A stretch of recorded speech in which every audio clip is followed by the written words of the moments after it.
Hello everyone, this is Manikantais from Sri Venkateswara College of Engineering, Department of Electronics and Communication Engineering. So today we discuss about the characteristics of embedded systems.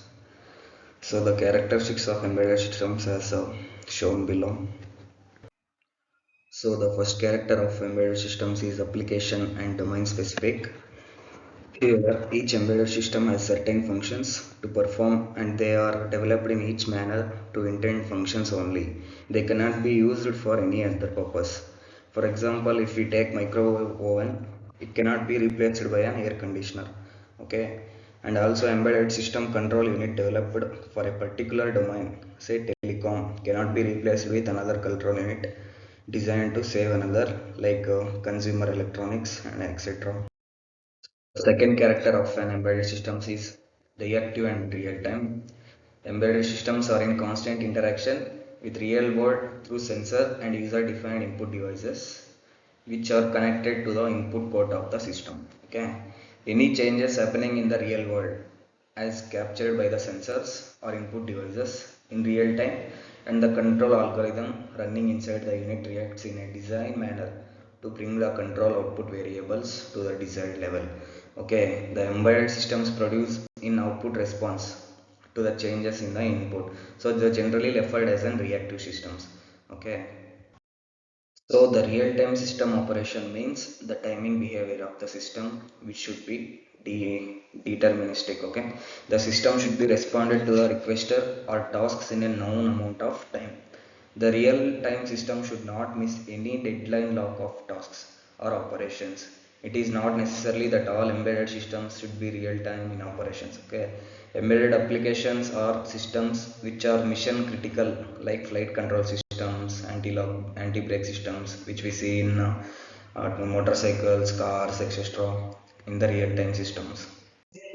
So the third character of an embedded system is operates in an harsh environment. Okay, the environment in which the embedded systems developed may be a dusty one or a high temperature zone or a area subject to vibrations and shock, etc. Systems placed in such areas should be capable with withstand all these advisors operating conditions.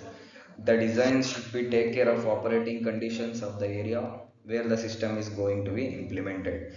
Power supply functions, corrosion, component aging, and other examples are the other factors that needed to taken into the consideration of an embedded systems to work in harsh environments.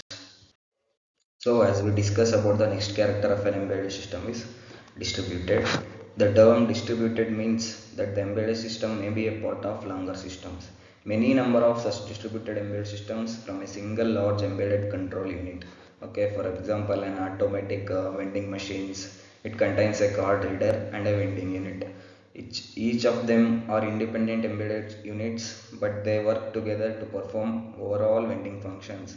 Okay, another example is that automatic teller machine. We use the ATMs daily use. Okay, it contains a card reader embedded unit responsible for reading and validating the user ATM card, transaction ATM for performing transactions, a currency counter for dispatching vending currency to the authorized person, and printer unit for printing the transaction details. Okay, another typical example of embedded system is supervisory control and data acquisition system used to control an instrumentation application which is physically distributed individually and embedded control units connect to a supervisory model. So the next character is small weight and size. Okay, product aesthetics in an important factor is choosing a product. For example, when you plan to buy a new mobile phone, you may make a comparative study on the pros and cons of the product available in the market. People believe in the phrase small is beautiful. Moreover, it is convenient to handle a compact device that a bulky product. In embedded domain, also compactness is a significant deciding factor. Most of the application demand small size and low weight products. Okay, so this is the next character, power concerns. Power management is another important factor that needs to be considered in design in embedded systems. Embedded systems should be designed in such a way as we minimize the heat dissipation by systems. The production of high amount of heat demands cooling requirements like cooling fans in turns occupies additional space and make the system bulky. Select the design according to the low power components like low dropout regulators, controllers with power saving modes. Also, power management is the critical constraint in battery operated applications. The more the power consumption, the less is the battery life. Thank you.